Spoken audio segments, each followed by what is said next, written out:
Gracias por continuar con nosotros.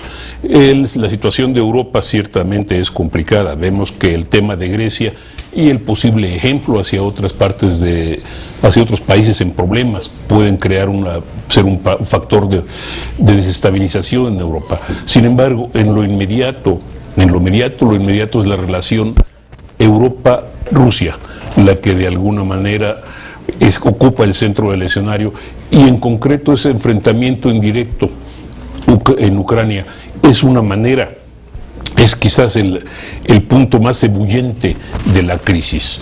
Enrique, digamos que para los rusos no pueden dejar o no podrían dejar de recordar sus problemas en esa región, pero desde hace 50, desde hace 100 años en términos reales, ¿no? Si en 1850 hubo aquella famosa la guerra de Crimea, entre los Europa Occidental, valga la expresión, Francia, Inglaterra, etcétera, contra los zaristas. Hubo la famosa intervención después de la revolución de octubre, aquella famosa intervención en favor de los rusos blancos, etcétera, ¿no? Es decir, para Rusia esto es muy complicado, ¿no? Mira, el problema de Rusia es el siguiente. El señor Putin llegó al poder hace ¿cuántos años? 17 años o 20 años 17 ya. años. El asunto fue que él se encontró con un país que estaba hecho pedazos.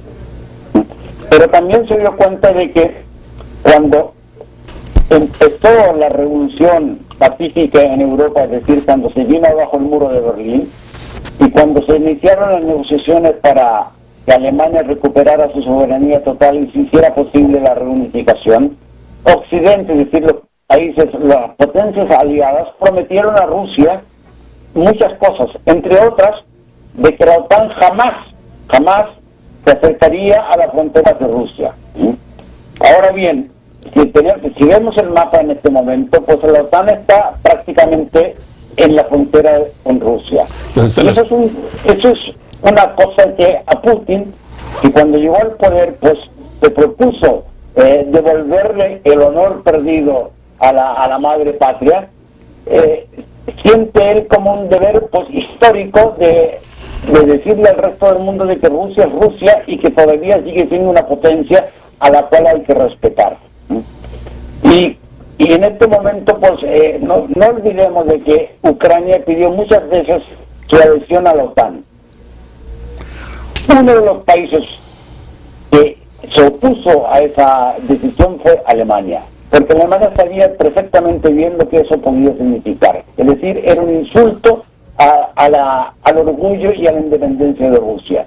Y Alemania pues sabe perfectamente bien cuáles son las fronteras que hay que mantener con Rusia, y además no olvidemos de que este país ha tenido una relación pues casi armoniosa con Moscú.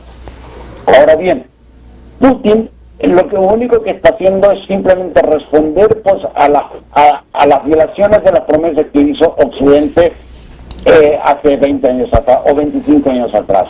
Y una demostración es lo que hizo con la anexión de Crimea. Ya. Ahora, Fausto Pretelín, y mientras Enrique restablece su imagen, Fausto, para Rusia, es decir, este es un problema tradicional de Rusia, la cuestión geopolítica son nervios tradicionales, ha sido toda su historia, como Rusia, como Unión Soviética, como Rusia otra vez. Hace algunas semanas, algunos meses leía que para llegar a Moscú Napoleón tuvo que caminar 1000 kilómetros, que para tratar de llegar a Moscú Hitler tuvo que mandar a su ejército más de 800 kilómetros. Y ahora la OTAN, a través de miembros o posibles miembros como Estonia, Letonia, Lituania, los países bálticos como Polonia, con países como Ucrania, está prácticamente a 300 o 400 kilómetros. Sí. ¿En qué medida esta ecuación, que también es alentada por Estados Unidos, es parte de la problemática o de las pesadillas de Putin? Pues mira, yo veo dos aspectos importantes en tu comentario. El primero de ellos es que el pasado no es el presente, es decir, la riqueza que tenía la Unión Soviética no la tiene en este momento Rusia. Entonces, de alguna forma, no tiene ese activo importante el presidente ruso para poder expander su nacionalismo a las zonas en donde anteriormente las tenía dominadas, ¿no? Ese es un gran problema que tiene en este momento. Es un país que está sufriendo una caída de ingreso per cápita muy importante.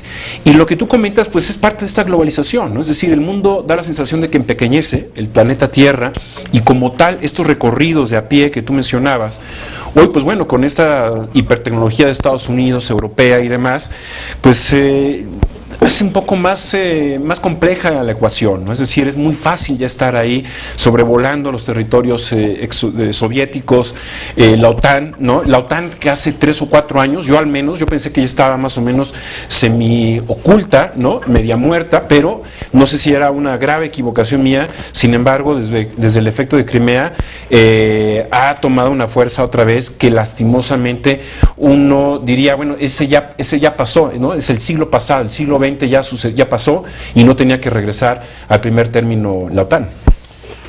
Enrique, la OTAN y tu imagen, entre paréntesis, parecían haberse difuminado, pero ¿en qué tal factor es la OTAN ahora para Europa Occidental, para la Unión Europea?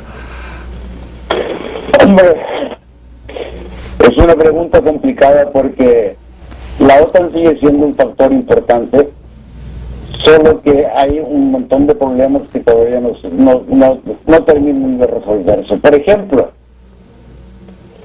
un país importante de la OTAN en Europa es Alemania, pero si uno analiza un poco cuál es la situación de las Fuerzas Armadas alemanas, pues puede llegar a la conclusión de que, y eso lo hemos publicado en el periódico Excelsior, que es un ejército casi tercermundista, es decir, que no está en condiciones de afrontar, pues, supuestamente los desafíos modernos que podrían ser necesitados en un momento álgido, en una crisis mundial. No te vemos, Enrique. Otro problema es que el único país que realmente invierte en sus respectivos ejércitos es Estados Unidos. El resto de Europa, pues, la inversión en sus respectivos ejércitos es casi ridícula. Aún así, la OTAN sigue siendo la única fuerza militar aliada que impera en el planeta Tierra, porque sabemos que el Pacto de Varsovia, pues, desapareció, pero pues Moscú sigue viendo a la OTAN como su enemigo. Ahora bien, ¿cuál va a ser, pues, la solución? Eso está por verse. Es bien complicado, efectivamente. Ahora, volvamos otra vez a Europa como tal. ¿Estaría Europa unida, no en términos de confrontación o de roce, sino unida suficientemente como para poder tener un debate único de una sola voz con Rusia o con Estados Unidos? Fausto. Yo creo que sí, bueno, sí, realmente en el seno de lo que es la Comisión Europea, la Unión Europea, el Parlamento Europeo, la política exterior precisamente se unifica. Hoy de alguna manera la voz discordante en términos económicos es Grecia, la que está de alguna manera braceando a contracorriente de la Troika. Sin embargo, en temas, en este caso del problema de Rusia y Ucrania, sí hay una sola voz, ¿no?, que es precisamente rechazar y criticar la posición del presidente ruso. Esta me parece que queda muy clara, queda muy asentada en las discusiones de lo que es el Parlamento y en la postura de lo que es el Consejo de Europa, que es de alguna manera el cuerpo político europeo de los 28, 29 países, ¿no? Pero para los países fronterizos con Rusia eso tiene una complicación, ¿no? ¿Tú cómo lo verías, Enrique?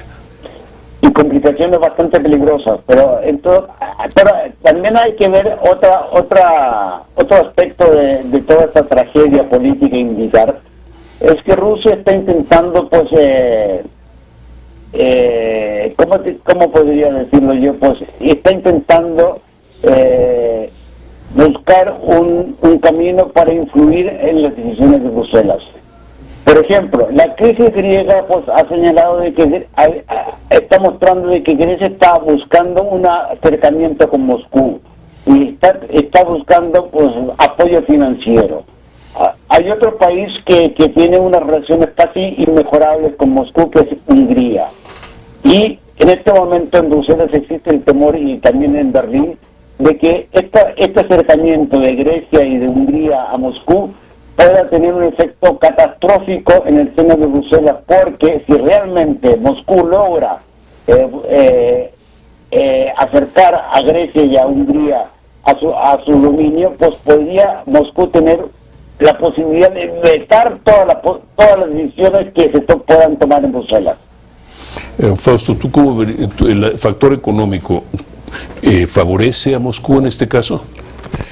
El factor económico no le favorece a Moscú en este caso, ¿no? Yo creo que la situación de la caída del precio del petróleo, más la situación ya interna, ¿no?, de la política doméstica y económica de Rusia, lo que está provocando es precisamente que no tenga ese sostén el presidente ruso, ¿no? Es decir, que no tenga apoyo económico, y hay que ver inclusive sus fuerzas armadas, ¿no? Tampoco las ha renovado así subrepticiamente, ¿no? Claro, sí. Pero por ejemplo, ¿podría Rusia apoyar a Grecia económicamente, financieramente? Bueno, a ver, digamos que en la Realpolitik sí lo podría hacer, ¿no? Es decir, en la situación por debajo de la mesa sí, con tal, de alguna manera, de resquebrajar o de provocar una fisura más grave, más honda dentro de la Unión Europea. Pero los comentarios que se dieron esta semana es que no, es decir, Grecia no va a pedir el apoyo económico. ¿Por qué? De alguna manera, pues bueno, ya la situación del Banco Central Europeo, 24 horas después de esas reacciones que tuvo el primer ministro Tsipras, contestó dejándolo prácticamente sin liquidez, ¿no? Entonces yo creo que tiene Grecia el gran inconveniente de que depende de la Unión Europea. Su economía totalmente depende, el 20% de la iniciativa privada y el 80% de los gobiernos, de los bancos europeos, y entonces el hecho de que incluya a Rusia sí genera un problema dentro de la geopolítica de la Unión Europea, sí lo agrava más políticamente, y bueno, no creo que a ninguna de las partes le convenga, ¿no? Enrique, brevemente porque se nos acaba el tiempo, pero aquí en todo caso la figura clave aparece otra vez como Angela Merkel. Y Angela Merkel tiene dentro de Alemania, cuenta todavía con el apoyo político suficiente para llevar adelante todas estas políticas que tiene que desarrollar en tantos tableros a la vez. Yo diría que sí, y no solamente en Alemania, sino que en el resto de varios países europeos. Lo que pasó en Grecia, pues evidentemente podría decirse como una derrota, entre comillas, de Merkel, porque evidentemente la política de austeridad que llevó a cabo la señora, pues ha hecho posible de que en Grecia pues haya triunfado Syriza y el señor Tsipras. El problema de Grecia, yo no lo vería como grave, porque evidentemente, y si estamos viendo lo que está pasando en este momento, pues el nuevo gobierno pues ha recapitulado y está moderando su lenguaje de independencia económica, etcétera, etcétera, y se está sometiendo nuevamente a los dictados de Europa y sobre todo de Berlín. Hoy, por ejemplo, su ministro de Finanzas se ha entrevistado con el señor Schäuble, el ministro de Finanzas alemán, y el resumen de la entrevista ha sido una frase muy categórica de Schäuble. Estamos de acuerdo en que estamos totalmente en desacuerdo, es decir, que no hay acuerdo en nada, pero Grecia, el gobierno actual de Grecia está diciendo de que pues ellos no quieren abandonar el euro, ellos no quieren abandonar la Unión Europea, y finalmente se van a tener que someter a los dictados que le imponga Bruselas. El problema del triunfo político de Grecia, de Syriza, es el contagio que pueda tener en el resto de Europa. En España Podemos está teniendo un auge espectacular, no porque haya ganado Syriza en Grecia, sino que simplemente porque en España la situación es totalmente diferente.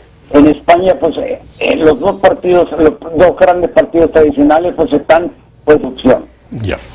Luego pues está el problema del auge de los partidos populistas de ultraderecha, como en Francia. La señora Le Pen en este momento pues se está marcando como la futura gran líder de ese país. ¿Qué va a pasar? No lo sabemos. Pero la señora Merkel en Alemania pues sigue contando con un apoyo muy sólido. Enrique, muchísimas gracias por participar en este programa. Fausto, una última pregunta también. Europa. Sí. ¿Se desmiembra o son problemas de crecimiento? Es un problema de credibilidad política, no creo que se vaya a desmembrar. Sin embargo, la otra cara de la moneda de ese pesimismo de lo que sucede en la crisis política es que es una cubetada de agua fría para el bipartidismo, que cómodamente estaban instalados en el centro, en donde se ganan y se perdían las elecciones, pero ya nos demostró Syriza que desde el extremo también se ganan, y en el caso de España, pues bueno, es un bipartidismo también ya anacrónico, se han dormido dentro de la corrupción, tanto el PP como el PSOE, y creo que podemos, aun cuando no tiene un plan de acción político, ideológico, claro, pues simplemente con estas fórmulas baratas está obteniendo ya el segundo puesto de intención de voto. Muchísimas gracias, Fausto Pretelín. Enrique Müller, muchísimas gracias. Y a ustedes, a ustedes agradezco su atención y los invito a estar con nosotros en la próxima edición de este Foro de Análisis Global. Te invitamos a seguir cuestionando la información con los siguientes videos.